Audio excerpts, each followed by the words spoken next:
Okay, so let's have our lyre session. Meron po tayong notes, di ba, sa yung pitch names na tinatawag. So, let's start with the A, B, C, yan, D, A, B, C, D, E, F, G. Yan. Wala na pong H. Yan. Di ba yun yung letter name sa music? So, yung A, ang ibig sabihin po niya ay La. Ang B ay T. Ang C ay Do. Ang D ay Re. Ang E ay Mi. Ang F ay Fa. Ang G ay So. Yan. Tapos, babalik po sa A. Yan. So, A, B, C, D, E, F, G. Yan. O, pero di ba pag nakanta tayo ng notes, nag-start tayo sa Do. So, sa C. C, D, E, F, G, A, B. C, D, E, F, G, A, B. Yan. Do, Re, Mi, Fa, Sol, La, Ti, Do. Okay. So, paano naman kapag lower note and higher note? So, kapag lower note, bawa nasa pinakamababa, lalagyan natin ng line. Kapag may line po sa ilalim, it means lower La. Lo. Ganun siya. Lo.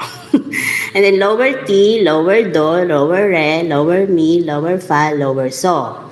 And then, so babalik tayo sa A, B, C. Yan. Yung La, ano yan, kapag walang nakalagay na La na nasa gitna, okay lang yan. Then T, ayan, higher T. So, may line naman sa taas. Do, higher Do. Do. Yan. So, kung i-play natin yung Do, ito, mag-start tayo sa Do na low. Do. Ito siya. Yan. Re. Tapos Mi.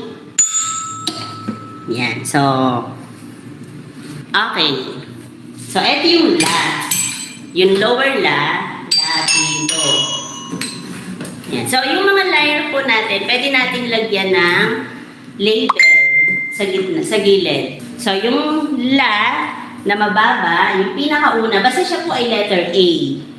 Yan, La. Then, line sa baba. Kasi ano siya, lower La, low. Low.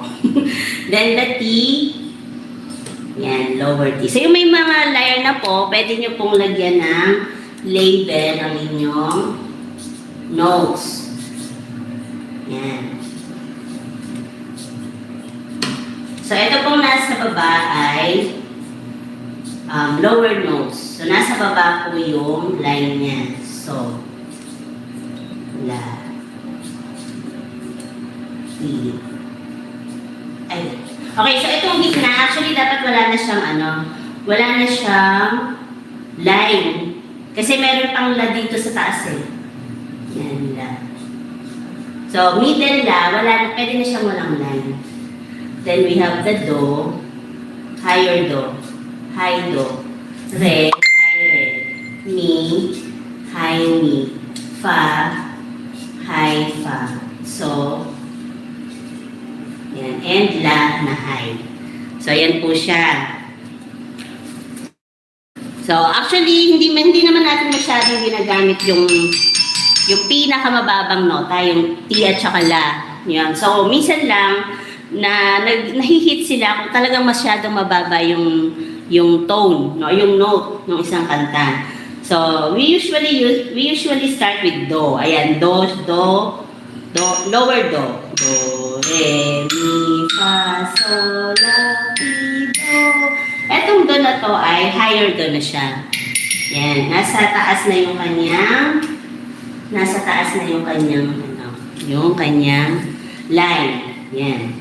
Do, Re, Mi, Fa, Sol, La, Ti, Do. Tapos, Re, Mi, Fa, Sol, La. Yan. So, etong Do, Re, Mi, Fa, Sol, La na dun sa pinakataas, yan na yung matataas na nota. Higher Do, higher Re, higher Mi, higher Fa, higher So, and higher La. Yan. So, pwede pong mag-practice yung bata sa pagpe-play. Yan. Do, re, mi, fa, sol, la, ti, do. Yan. Re, mi, fa, sol, la. Or kayo pababa naman. Do, re, mi, fa, sol, la, ti, do. Do, ti, la, sol, fa, mi, re, do. Yan. So, medyo sintonado po siya. Mamaya ang gagamitin natin yung marimba. Kasi mas okay yung note doon. Okay, ano na ganito? Yan, bakit may other part pa ng lyre, tapos may butas-butas siya. So, siya kasi ay sharp. Yan, so pareho din po ng meaning ng letter, pitch names ng letters, and sofa syllable. So, ito din ay la, kasi siya ay A. So, meron po yung nakaupit na la, na A. So, siya ay la, sharp. These are the ay parang kalahating note na mas mataas. Oops. Ayan. Do flat, do sharp.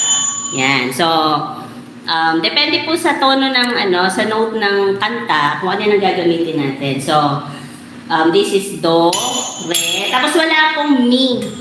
Yan, yung butas, wala kasing mi na sharp.